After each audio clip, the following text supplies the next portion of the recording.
só agregaram a residência e são muito importantes a gente ter essa troca de conhecimento. Eu vou apresentando a aula e eu estou à disposição para qualquer dúvida, para qualquer coisa. Tá bom? Muito obrigada. Então, me apresentando para quem não me conhece, meu nome é Mariana Braga Valadão.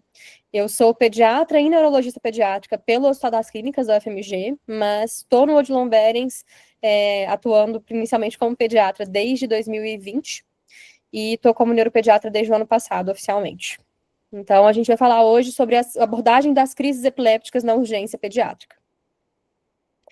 E aí, por que a gente escolhe falar desse tema na pediatria, né? Eu acho que qualquer um já rodou naquela UDC, naquela porta, sabe falar a frequência elevada que a gente tem de crianças que comparecem ao pronto-socorro com a queixa, seja no status epiléptico, seja numa crise febril, seja no escape de crise num paciente que já tem uma epilepsia prévia.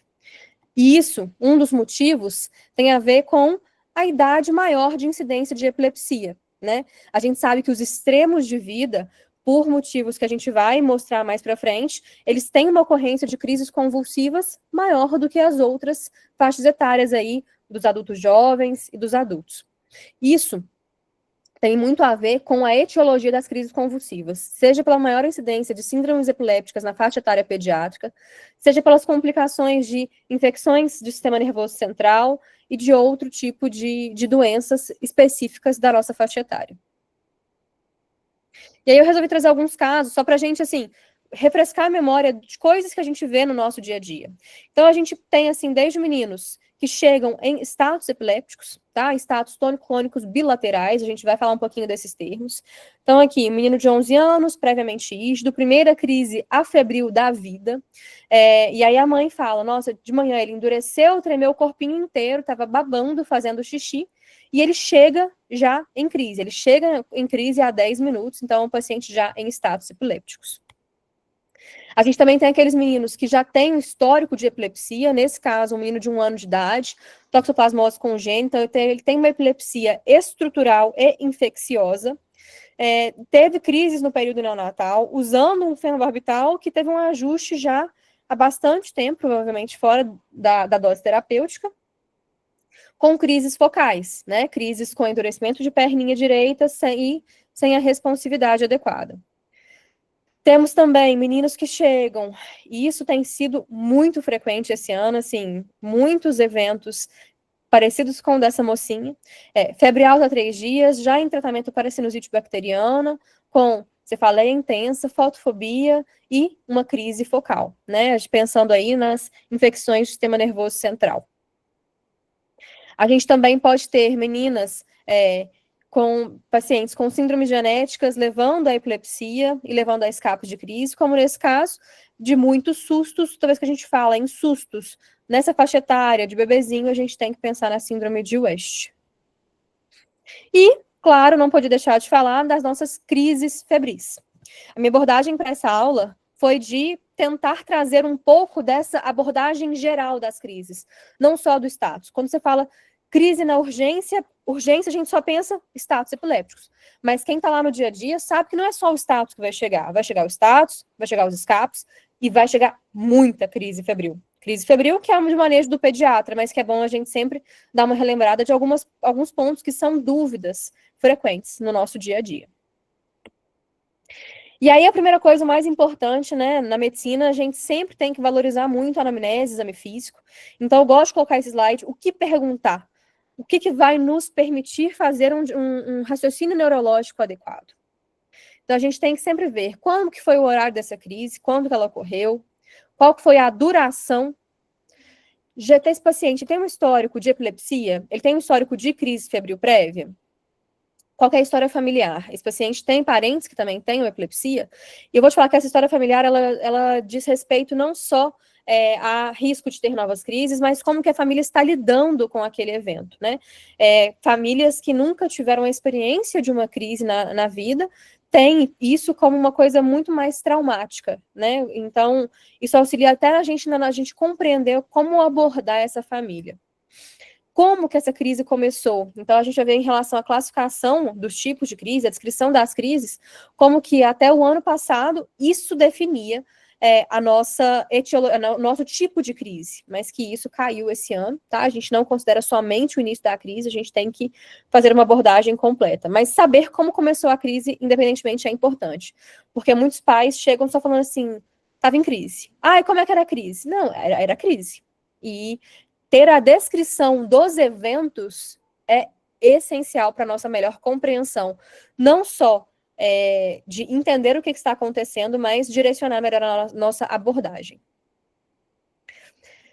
Uma criança pequena, uma criança que tem alguma alteração de neurodesenvolvimento, seja de um andar, seja num falar, até questões escolares. Então, o menino que chegou aqui com a primeira crise afebril da vida, como é que esse menino está na escola? Esse menino está indo bem, está indo mal? Isso ajuda a gente a direcionar o nosso tratamento.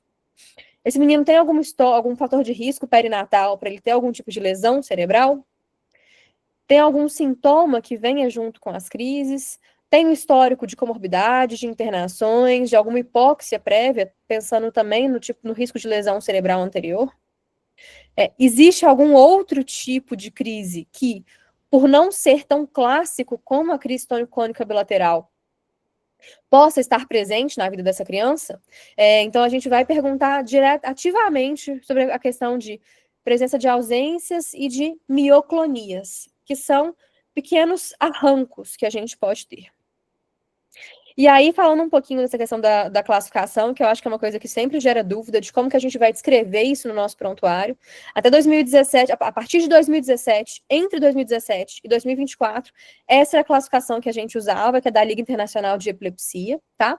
E ela falava muito de crises perceptivas, crises disperceptivas, e ela dividia as crises generalizadas entre motoras e não motoras. E aí, algumas dificuldades foram encontradas, eles optaram por atualizar essa classificação agora, em 2025. Eu resolvi trazer para vocês, só para vocês entenderem se a gente tiver algum termo diferente do prontuário, tá? Então, pensando em facilitar a compreensão, né, dentre os médicos não neurologistas, os termos perceptiva e disperceptiva, eles foram substituídos pela consciência preservada e a consciência comprometida na hora da classificação de uma crise focal, ok? Isso ajuda mais nessa questão de entendimento, de comunicação entre a equipe, e por isso que foi optado por fazer essa substituição. Quando a gente fala da crise generalizada, antes, vocês vão ver aqui mais para frente, que a gente tinha, nesse daqui que é a versão expandida, né? Dentre as crises de ausência, a gente tinha a ausência mioclônica e a ausência com mioclonias palpebrais. Que, se você for falar, são fenômenos motores, então não faz sentido elas estarem dentro de crises não motoras. Então, um dos outros motivos que foi feita essa troca foi isso. E aí, na versão expandida, ela está um pouco mais simples do que a de 2017, né? Nesse sentido. E a focal, você vai ver aqui, ó, que a gente não tem todas aquelas classificações. Então, quando você vai olhar assim, olha, crise focal, a gente tem automatismos, atônica, clônica, espasmos epilépticos, a gente tem tudo muito dividido. E a versão expandida fala assim, não, só é uma focal com consciência preservada ou consciência comprometida. A ideia disso é que a gente descreva cada vez mais. Eu já falava isso, como que isso é importante para a gente definir, e agora a Eli trouxe isso de uma maneira mais reforçada, tá? Então, ela inclusive traz os modificadores somatotópicos, os descritores, para ajudar a gente a descrever uma crise convulsiva. E essa descrição ela vai ajudar muito o neurologista quando ele for fazer a abordagem dessa criança. Por quê? Porque ele mostra toda a evolução dos sinais e sintomas que ocorrem durante a crise epiléptica e ajudam a gente a montar um raciocínio de onde que está sendo deflagrada essa crise e onde que está sendo o nosso foco. Se essa crise está em concordância com alguma lesão que a gente visualiza na TC, se a gente tem que pensar numa lesão específica, se está compatível com os demais achados de clínica dessa paciente. Então, sempre, quando você for descrever uma crise no seu prontuário, você vai, ao máximo, extrair isso da família, e se você visualizou, você vai, ao máximo, descrever exatamente como que foi. E não só, o paciente teve uma crise tórico-clônica bilateral. A ideia não é que você, entre aspas, tenha um juízo de valor e coloque a crise lá na sua interpretação. A ideia para a gente poder uniformizar vamos descrever passo a passo para que a gente consiga associar com o padrão de disparo cerebral. E aí a gente tem até que eu coloquei a foto do nome desse artigo, que eu acho ele sensacional. Esse artigo, ele fala de semiologia de crise, ele traz aqueles descritores que a gente viu na tabelinha, e ele associa com a região cerebral que acontece o disparo. E ele, inclusive, tem vídeos muito bons, alguns deles eu trouxe aqui, no sentido de aquela crise é assim. Então, para a gente fazer essa associação. Se alguém quiser, só tirar um print, esse daqui é um excelente artigo para entender semiologia de crise. E aí eu falei muito aqui de crise focal, crise generalizada, e por que a gente traz essa diferenciação? De novo, tem a ver com a questão dos disparos, né? Na crise generalizada, a gente tem um disparo que ele ocorre de forma difusa no parênquima, enquanto no caso da crise focal, é uma região específica que vai dar início a esse processo. E aí, trouxe aqui alguns vídeos que nos mostram a questão da semiologia de crise. Então, essa primeira crise é uma crise focal, tá? É uma crise, na verdade, ela é muito clássica, de um tipo de síndrome epiléptica, tá? Que seria uma epilepsia rolândica, uma epilepsia autolimitadas com ondas centrotemporais. Nesse caso, esse é um menino que ele faz um desvio de rima labial com clonias ipsilaterais ao desvio. Ele vai começar agora com o desvio labial, tá? E ele vai evoluir com as clonias, ele pode ter cialorreia do mesmo lado. E muitas vezes esses pacientes também têm uma paresia ipsilateral a essa clonia, mas o paciente continua responsivo. Então vocês vão ver que ela vai pedir a mão e o Antoine vai dar, mas você vê que ele dá a mão sem uma força preservada daquele lado do corpo. Ela oferece a caneta, você vê que a mãozinha dele esquerda, ela tá mais caidinha, mas a outra mão ele consegue mexer tranquilamente. E ela pergunta o nome e ele fala caneta. Na verdade, ele tem dificuldade de falar caneta, mas ele identifica que é uma caneta. Ok? Então, essa daqui é uma crise bem clássica e que, recentemente, a gente teve um menino no PA e que foi tido como uma suspeita de AVC, de AVI. AVC... de um AVC breve. Mas que quando você escuta a história, você fala assim, não durou 2 horas, não durou 4 horas, realmente parece muito uma crise rolântica.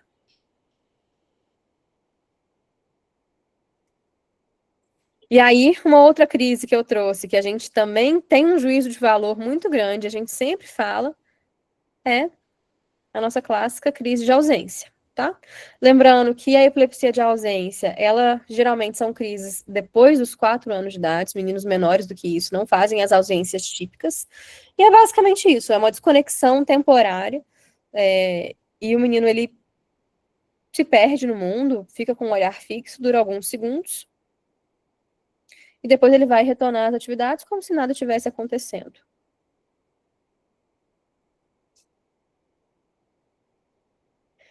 A gente também tem as mioclonias, que são pequenos arrancos, ok?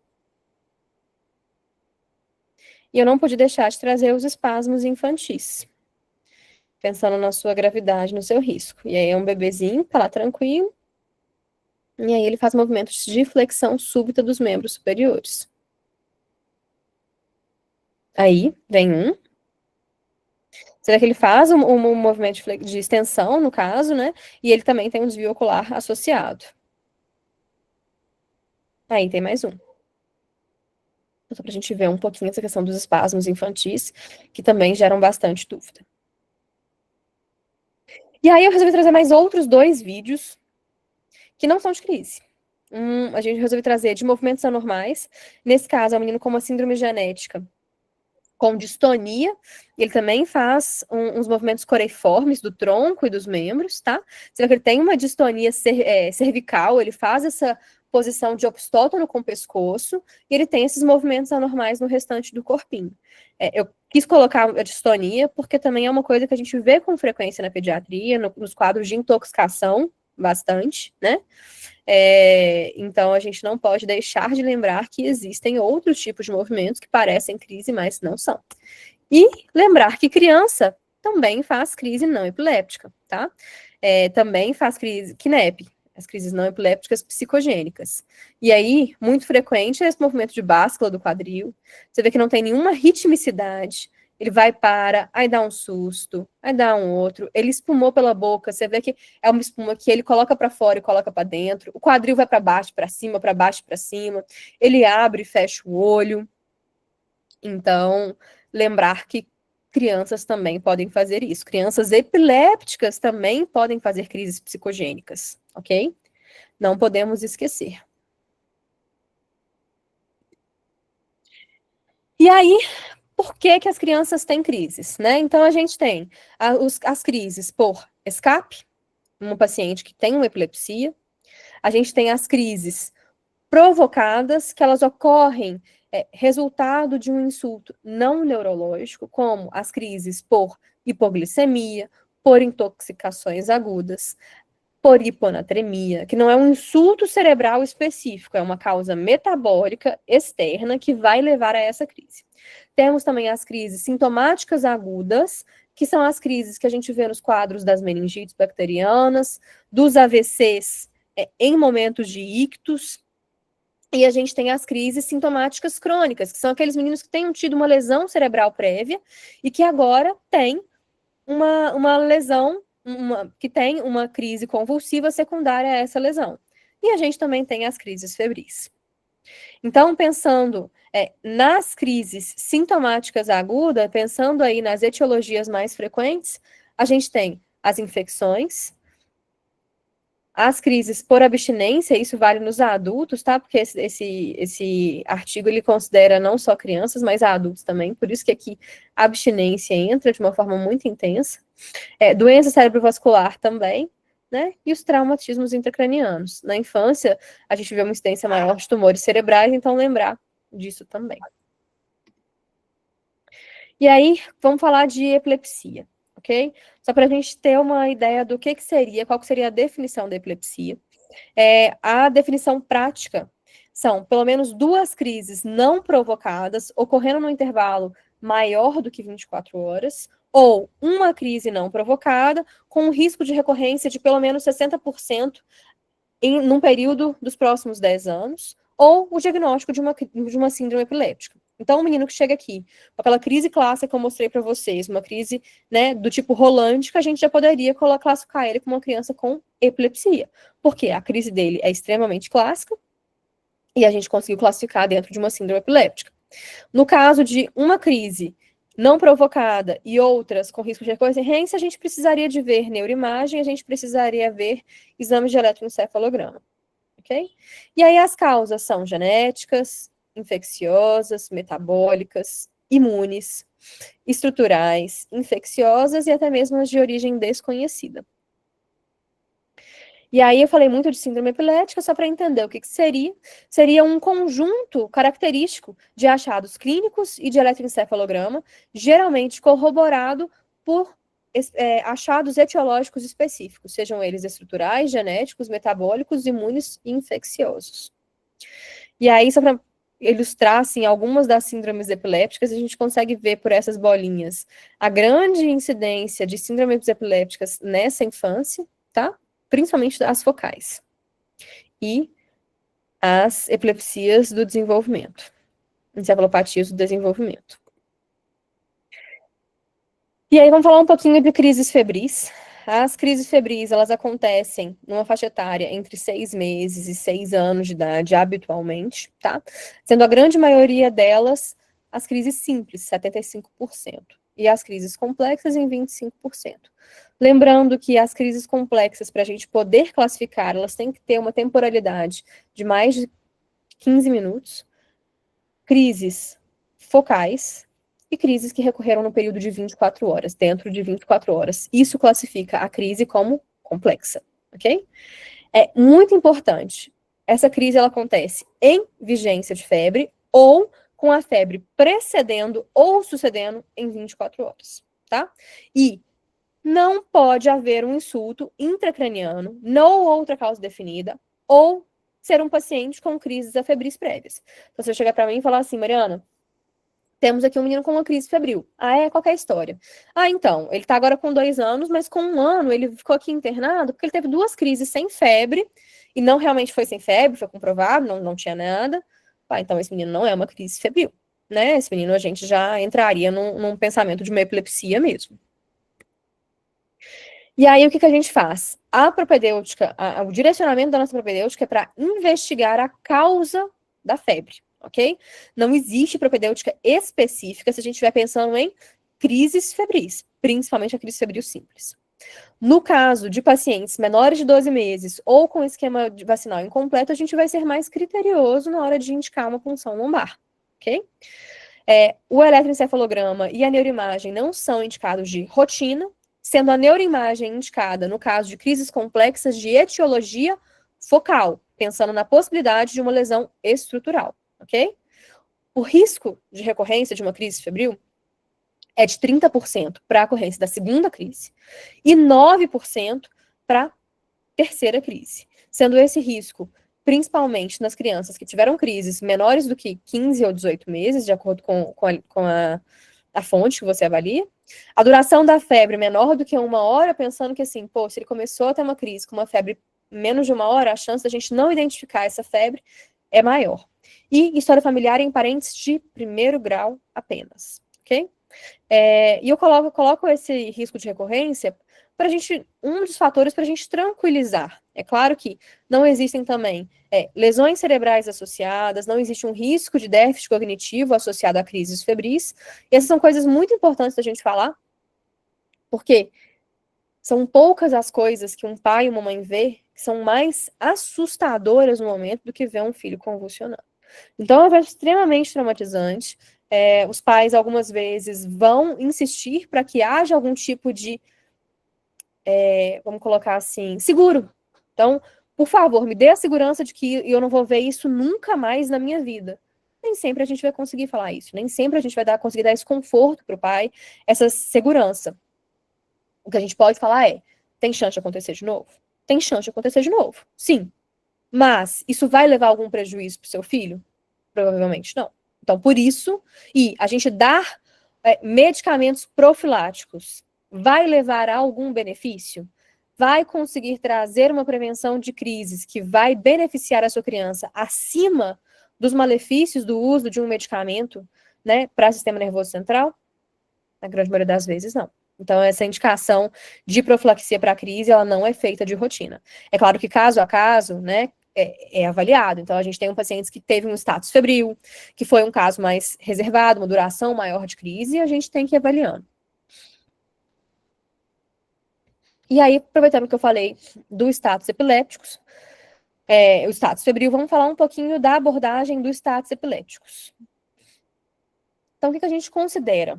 A definição operacional mais bem definida hoje seriam de crises contínuas ou intermitentes, com duração superior a 5 minutos, sem que haja recuperação da consciência entre os episódios. Essa definição, ela é feita principalmente no sentido da gente direcionar melhor o tratamento. E por que isso? Vamos falar principalmente das crises generalizadas, tá? Tônico-clônica bilateral. Aí, pronto.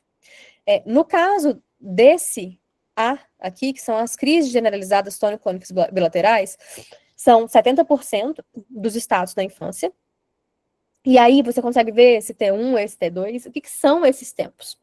Esses tempos, eles são o tempo em que, no caso do T1, existe um risco de perpetuação da crise até a gente chegar ao T2, e o T2 é o tempo de crise em que a gente começa a ver lesões cerebrais, ok? Então, operacionar que você tem que abordar, que você considere um status epiléptico, você tem que começar a abordagem a partir de 5 minutos, é porque se você atrasa essa abordagem, existe um risco de perpetuação, e no risco da perpetuação existe o risco de lesão cerebral, ok?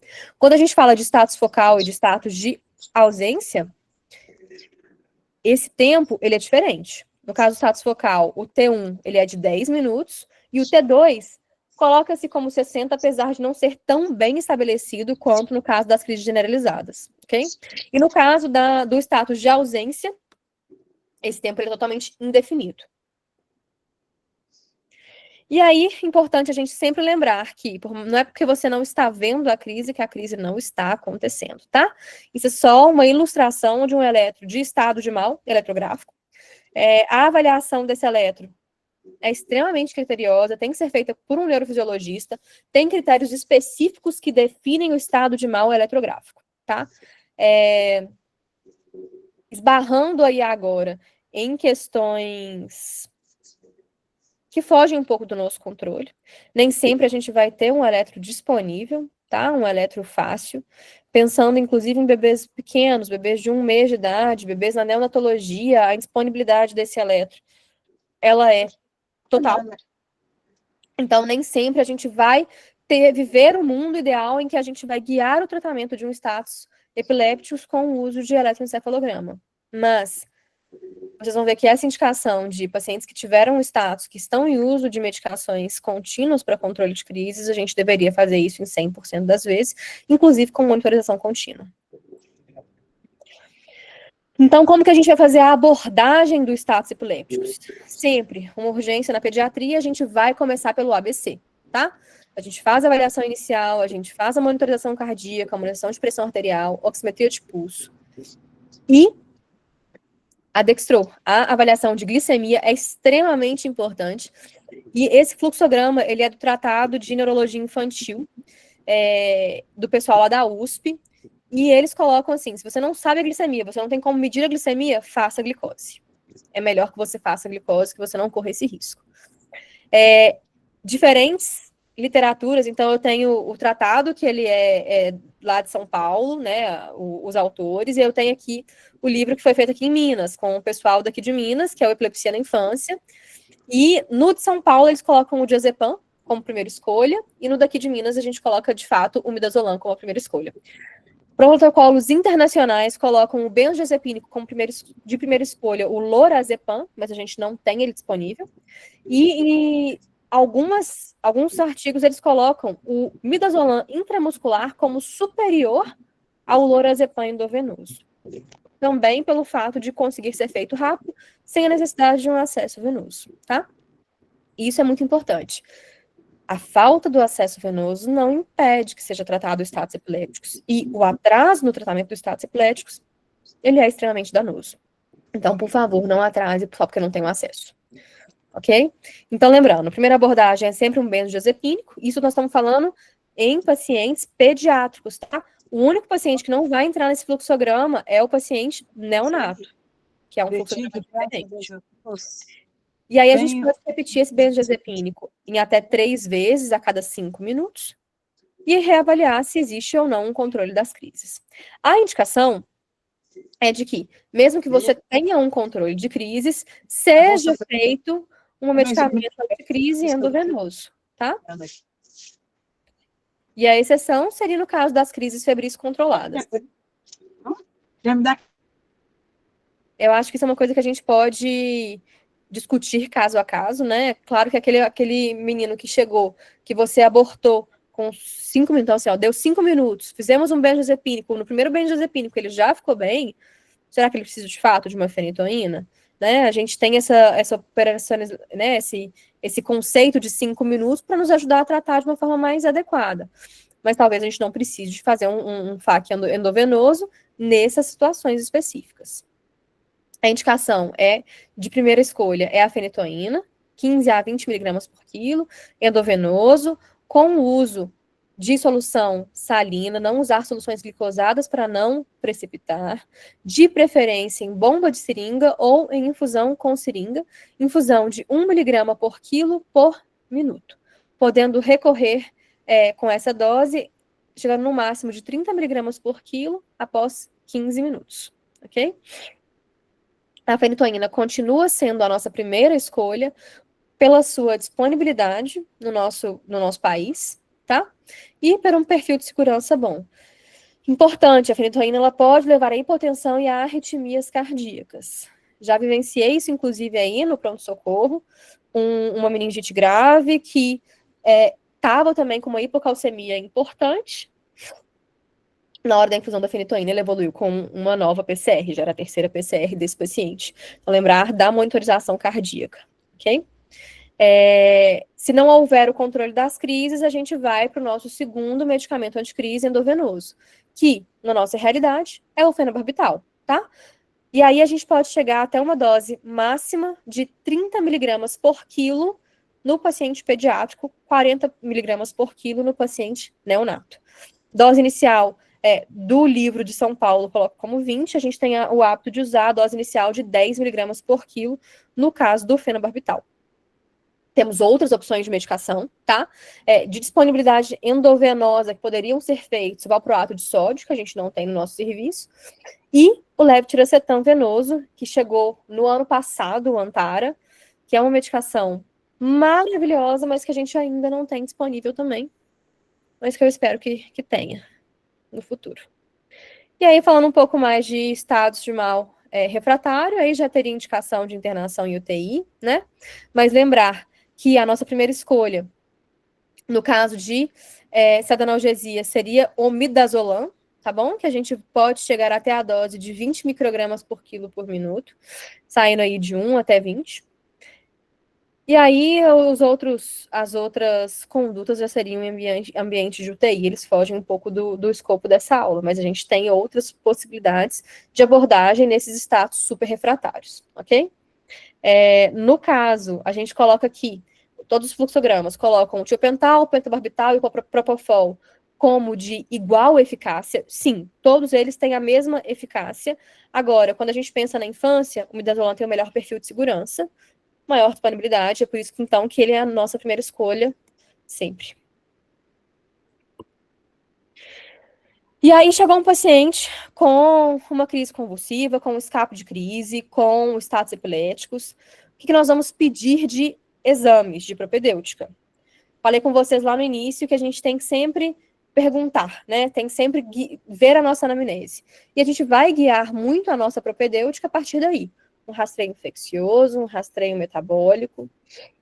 A gente tem que avaliar a indicação de punção lombar.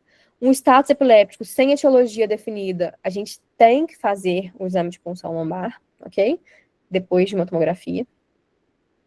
E é isso, a gente vai guiar muito os nossos exames de sangue de acordo com o nosso perfil de paciente, com aquele paciente, com aquela queixa, com aquele contexto específico. Aqueles casos que eu mostrei no início, cada um deles vai ter um tipo de exame de sangue que a gente vai precisar solicitar. Não é receita de bolo, não existe um perfil específico para todos os pacientes com epilepsia. Lembrar da importância enorme da neuroimagem para a gente poder compreender os motivos, as causas, tá? Acaba que aí no nosso pronto-socorro a gente tem uma disponibilidade maior da tomografia de crânio, e é o nosso exame mais rápido e mais disponível, então a gente vai usar e abusar da tomografia de crânio, sim. No caso dos pacientes pequenininhos, com fontanela aberta, menos de 6 meses, porque o crânio ainda não está muito calcificado, o ultrassom transfontanela é um exame excelente, que consegue ver muito bem parênquima cerebral. Lembrar que ele tem as suas limitações técnicas, principalmente para avaliação de estruturas mais corticais, ou seja, não funciona bem para trauma, porque não vê osso, não vê fraturas, e não vê bem aqueles sangramentos da bordinha. Vocês conseguem ver que, inclusive, partes da bordinha cerebral, vamos colocar dessa forma, tá tapado, né? A gente não consegue ver com uma definição. Então, um sangramento subdural a gente não conseguiria ver com tanta clareza. Então, o indicado, se existe história de trauma, é da gente fazer uma tomografia de crânio de novo, tá? O mundo ideal, a gente sempre complementaria com uma ressonância, no caso de um paciente com escape de crise, com epilepsia, com status epiléticos. A ressonância seria super importante pelo grau de definição das estruturas cerebrais. Mas a gente sabe que não é um exame que a gente tem uma disponibilidade, é um exame caro, então a gente vai individualizar a indicação dessa ressonância. Eletroencefalograma, exceto em crises febris, o eletroencefalograma ele está indicado na maioria das vezes, ok? Ah, mas e aquele paciente que já tem epilepsia, que fez um eletro na semana passada? Beleza, esse aí daí a gente não vai precisar de um eletro agora, ok? Mas nos casos de status epilépticos, a indicação ela é em 100% das vezes. Se você tem um paciente, inclusive, que teve um status motor, então, fez a crise bonitinha, tônico-clônica bilateral, e não teve uma recuperação da consciência após isso, o eletro, ele é necessário. Ou um status refratário, que você precisou entrar em midazolam contínuo. O ideal é que você mantenha esse midazolam contínuo até 24 a 48 horas depois que você entrou em controle eletrográfico, que seria o padrão de surto-supressão no eletroencefalograma. Então, o ideal é que a gente só faça a suspensão dessas medicações com o exame de eletroencefalograma. Mas a gente sabe que não é um exame que a gente vai conseguir sempre, que a gente vai conseguir com facilidade. Nosso hospital tem um aparelho de eletro para o hospital inteiro, pediátrico e adulto, e os adultos, às vezes, vão ter 3 em uso de midazolam contínuo. Então, nem sempre a gente vai conseguir esse mundo ideal. A gente vai trabalhando com o que a gente tem, tá? Mas, idealmente, o eletroencefalograma deveria ser solicitado em todos os casos. Alguns a gente consegue solicitar ambulatorialmente. O paciente não precisa ficar internado para isso, tá? No caso dos status, o ideal é que ocorresse durante a internação. E aí, como que a gente vai tratar, né? A gente falou do tratamento específico do status epilépticos, que é um tratamento de urgência, mas aí a gente tem que pensar, pô, o paciente saiu desse status, o paciente não chegou em status, como que eu vou abordar melhor essa crise? De novo, mundo ideal, você vai pedir um auxílio do especialista. Por quê? A gente tem uma gama de medicamentos anticrise muito grande. E a gente precisa direcionar o nosso tratamento àquele paciente específico, tá? Mas nem sempre você vai ter o especialista, então às vezes a gente traz aqui alguns documentos que nos ajudam, alguns artigos que nos ajudam a entender melhor qual seria um bom medicamento para esse paciente. E não só tratar os pacientes com epilepsias, mas os pacientes que tenham crises agudas sintomáticas. Esse é um artigo que ele é muito bom e que ele fala, olha, por quanto tempo que eu vou tratar uma crise aguda sintomática? Então, o paciente que teve um AVC, que teve uma meningite, que teve uma encefalite, tem indicação de eu manter? Que teve um traumatismo intracraniano, que isso daí, inclusive, é uma discussão, assim, que... paciente com traumatismo grave, tá indicado ou não tá indicado a gente fazer medicamento de crise profilático, antes que ele tenha essa crise ou não. Então, esse artigo ajuda a gente bastante a essa compreensão.